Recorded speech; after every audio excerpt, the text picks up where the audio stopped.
So right here I'm just going to pop into OpenTrack. As you can see here, here's my head. Left, right, my pitch, looking up, looking down, and then me going towards the screen and away from the screen. I have UDP over network, FreeTrack 2.0 enhanced, and Excella for my filter. All the other filters are garbage, in my opinion. They don't work very well. Right here I have center at startup and enable tray. I also have a shortcut translated for restart tracking, and it's assigned to one of my Joy-Cons, or not Joy-Cons, but my joystick buttons, my thrust here. As you can see, I'm going to press it right now, and it resets my tracking, just in case I get up, move around, whatever it may be. So right here we have mapping. We're going to start with yaw and move our way from left to right. Max input right here is going to be translation of how many degrees you want to allow your head in-game to move. So 180 degrees would be like an owl. You'd be able to look completely behind you with some movement. Now as I look left, I'll put an asymmetric mapping right here. Although the top one would be my right, the bottom would be my left.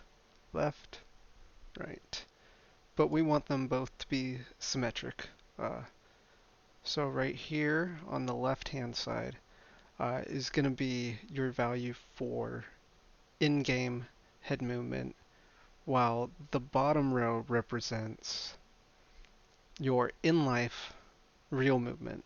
So as I turn my head to 30 degrees, or about 34 here, in-game it'll translate to 120. As you can see, I'm barely moving my head.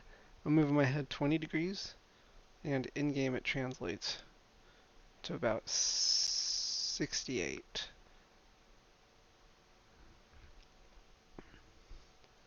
And you can also add curves. Let's say if you want it to be slow, between 0 and 20%, and then after 20% movement, you have a radical speed up. It's kind of like a dead zone almost. Now let's move over to pitch. Feel free to play with these settings to your liking. This just translates to my head movement in real life very well for my limitations. Right here we have pitch. These values translate to looking up and looking at your feet. So if you tilt your chin down to your chest, that translates to this bottom one. Again, you can have them symmetric or asymmetric. I find looking up, I want a little bit more than I want looking down. As you can see, they're a little bit different. If they were asymmetric, they would be perfectly translated. But again, I want looking down to not be as intense as looking up. Again, my max input 90 degrees, because I'm not crazy. I can't bend my head all the way backwards and look behind me. So keep it realistic as far as max input. Now my roll here, that translates to my neck movement. This one, I keep it at the default because it's pretty one-to-one. 10% here, or 8% here translates to about 8 or 10% right here on the graph. So it's pretty on scale, I guess. Yeah, it's pretty one-to-one. I keep it on. You can also disable it completely by adding a marker here and dragging it to the 0%. That way you have no tilt in your head. Again, mitigating any drift that might occur. But I like to keep it there just for the realistic aspect of leaning over and looking at my instruments.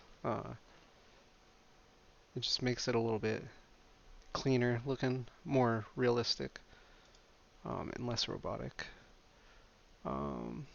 Right here, we have my head movement. It's going to be left to right.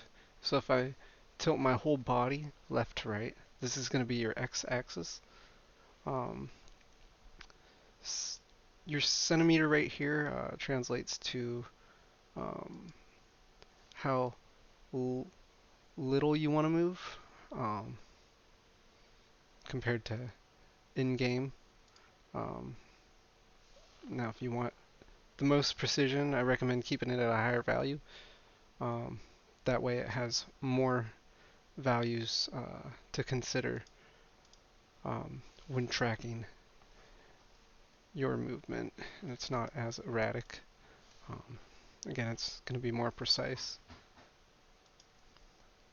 Um, for the y-axis, I believe that is looking up. So if I got up out of my seat a little bit, that would translate to that. Um, I control all my up and down movement with the button on the joystick itself. Um, so I like to keep that at 0. That way, if I do move around in my seat, it's not going all crazy like. And then finally, we got Z. That's going to be getting up close and personal with your phone and your computer screen.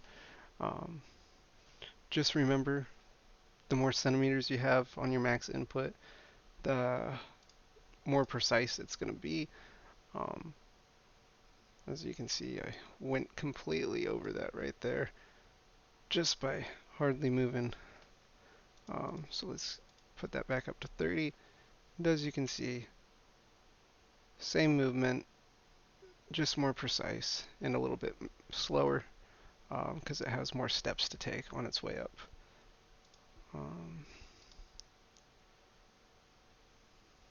And as far as that, these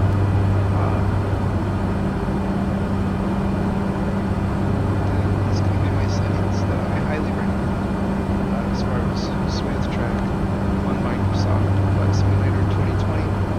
They may differ for you in your environment, lighting conditions, your height, your head shape. I have a huge beard. You might not. It'd be easier to check some things compared to others. But if you like this video, don't forget to press the like button. And if you want to see more content, press subscribe.